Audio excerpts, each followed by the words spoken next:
A Disney Pixar está fracassando como nunca antes. Com seus últimos filmes fracassando e concorrentes dominando os cinemas, a Pixar parece ter perdido sua magia nas bilheterias. A trajetória da Pixar até aqui é bem interessante. De revolucionar os filmes de animação até seu filme mais recente ter a pior estreia da história da Pixar, está claro que eles estão enfrentando dificuldades. Mas por que isso está acontecendo? E será que eles conseguem se recuperar dessa queda? Para responder a isso, precisamos olhar para o início da fama mundial da Pixar, o que nos leva a 1995. Esse foi o ano em que o primeiro filme da Pixar foi lançado. O filme, claro, foi Toy Story, e ele foi o primeiro longa-metragem totalmente animado por computador do mundo. Esse filme representou um avanço tecnológico para a Pixar e o cinema em geral. Porém, muitos críticos duvidavam da qualidade de um filme animado por computador. Essa dúvida logo se dissipou, pois o filme recebeu críticas fantásticas e alcançou o marco inovador de 365 milhões de dólares em bilheteria, com um orçamento de 30 milhões. Toy Story catapultou a Pixar para a fama enquanto criava uma marca sem igual. Mas o amor pela Pixar não parou por aí.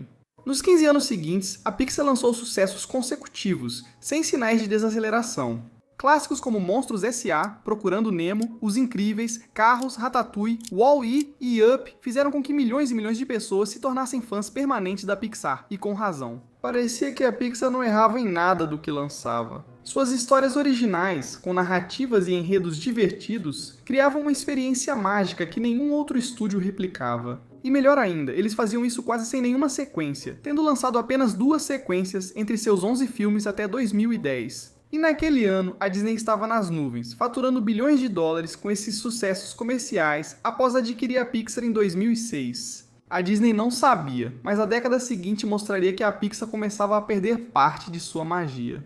Muitos veem essa década como a era sombria da Pixar. Acho exagerado, mas há algum mérito nisso. 2011 marcou o lançamento de Carros 2, amplamente visto como o primeiro grande fracasso da Pixar. Os filmes seguintes não chegaram a ser tão ruins assim, mas ficou claro que a Pixar mudou de prioridades nos anos 2010. Por exemplo, 6 dos 10 filmes lançados nesse período eram continuações ou derivados de filmes originais. Ficou claro que a Disney estava tentando capitalizar em cima das franquias que eles criaram na década anterior. E, embora tenham sido indiscutivelmente bem-sucedidos nisso, esses filmes pareciam cansar os fãs que queriam filmes originais. Aliás, alguns filmes originais lançados nesse período não agradaram tanto os fãs. Enquanto Divertidamente e Viva, A Vida é uma Festa foram elogiados, Valente e o Bom Dinossauro tiveram críticas abaixo da média esperada pela Pixar.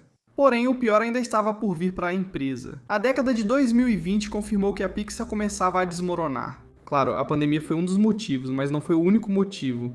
Filmes da Pixar lançados na era Covid foram bem recebidos pelos fãs, mesmo sendo exclusivos do Disney Plus. Mas só depois que os cinemas reabriram é que a reputação da Pixar começou a se desgastar. Os 2 filmes mais recentes do estúdio, Lightyear e Elementos, foram considerados fracassos consecutivos, e os números comprovam. Lightyear, que deveria reviver a franquia Toy Story, fez a Disney perder cerca de 106 milhões, além de enfrentar controvérsias por excluir Tim Allen do filme e ter conotações políticas. Depois veio Elementos um ano depois, que acabou tendo a pior estreia de fim de semana de 3 dias na história da empresa, com uma estreia doméstica de 29,6 milhões, além de críticas abaixo da média. Esses fracassos recentes não indicam que a Pixar está indo à falência, mas é preocupante para uma empresa que antes só lançava sucessos. O que aconteceu? Você pode achar que é só pela pandemia ou pela perda da magia dos filmes, mas a questão vai muito além disso. Primeiro, sim, a pandemia impactou o desempenho ruim recente da Pixar. A mudança para lançar filmes no Disney Plus diminuiu o valor da marca quando se trata de lançamentos nos cinemas, porque as pessoas se acostumaram a assistir aos novos filmes em casa. Isso pode explicar as vendas de ingressos abaixo da média deles. Enquanto a Pixar enfrenta dificuldades nos cinemas, outros estúdios prosperam. Empresas concorrentes como a Sony e a Illumination ganharam espaço com lançamentos de sucesso como Através do Aranhaverso e Super Mario Bros., fazendo com que a Pixar perdesse sua posição dominante na animação. Se outros estúdios vão bem, por que a Pixar não conseguiu? Alguns atribuem isso aos próprios filmes, o que faz sentido. O alto padrão que a Pixar estabeleceu faz com que qualquer filme abaixo do esperado, como Elementos e Lightyear com suas histórias sem brilho, seja visto como um fracasso significativo, o que afasta o público de ir assisti-los. Essas histórias que parecem copiadas e coladas podem indicar que a fórmula infalível de contar histórias da Pixar não funciona mais, mas eu acho que existe uma razão melhor para os filmes deles parecerem estranhos ultimamente. A Pixar perdeu um grande trunfo de sua equipe criativa quando John Lasseter deixou o cargo em 2018.